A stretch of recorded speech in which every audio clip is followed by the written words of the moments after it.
Shalom, shalom, shalom Alechem. Shabbat shalom. Alors, je suis Yohanan Shaul, je suis un talmide, c'est-à-dire un étudiant à Torah Call Ministries. J'apprends l'hébreu, j'apprends la Torah. Alors, cela m'a permis de comprendre la Bible dans son entièreté et de l'accepter dans son entièreté. Alors, je prends un tout petit exemple. Yeshua, il est dit de lui dans les évangiles que il y a une femme qui saignait depuis 12 ans, qui a attrapé le pan de sa robe.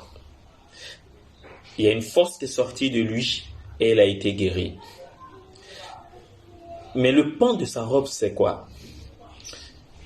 Avant, je pensais que c'était juste sa robe. Mais depuis cette étude de la Torah, cette étude de l'hébreu, j'ai compris que le pan de sa robe était le zizit. Yeshua avait un drap qu'on appelle le talit. C'est ce drap que les Juifs utilisent pour leur prière.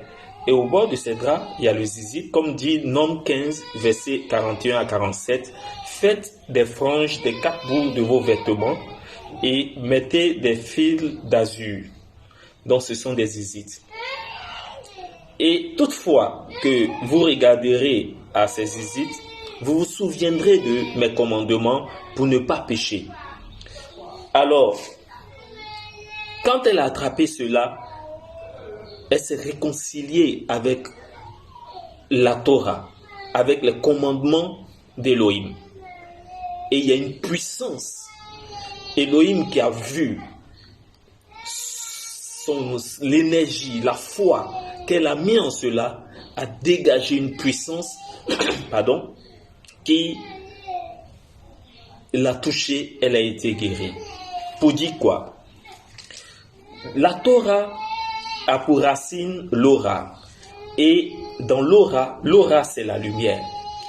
La Torah donne la lumière qui permet aux fils d'Élohim de s'élever et de dominer les ténèbres de leur vie. Il est dit dans le psaume 11, si les fondements sont renversés, que peut faire le juste? Pour dire que nous nous identifions à la parole de Dieu, mais il faut qu'elle soit dans son intégralité. Lorsque nous acceptons la Bible dans son intégralité, la Bible qui a pour fondement la Torah, les 5 premiers livres qui sont les fondements de la Bible, alors cela nous rend complets. C'est dans cette communion véritable, nous pouvons comprendre mieux les pensées d'Élohim et rentrer dans ses percées. Alors, chers frères et sœurs, je vous invite à me rejoindre dans cette étude de la Torah. Je vous invite.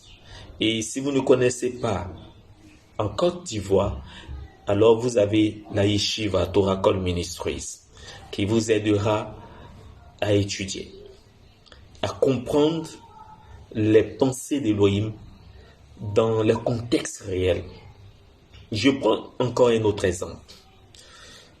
Il est dit dans les évangiles que Yeshua a dit à Pierre, avant que le coq ne chante, tu me réuniras 3 fois.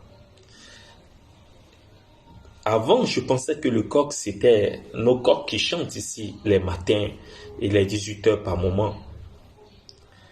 Mais le coq, c'est le Gever en Israël.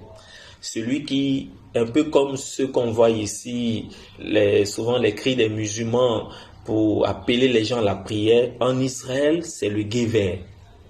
Shema Israël, Adonai Elohenu, Adonai Erad. Bon, je peux pas crier comme lui, ils ont une de ses voix et il y a le son qui y va. Mais c'est ça, le Gever. C'est celui-là qu'on appelle le coq. Vous voyez, si nous acceptons la Bible dans son entièreté, alors nous comprendrons beaucoup de choses et nous éviterons bien des erreurs.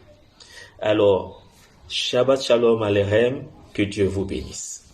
C'était Yohanan Shaul de Torah Call Ministries. Amen.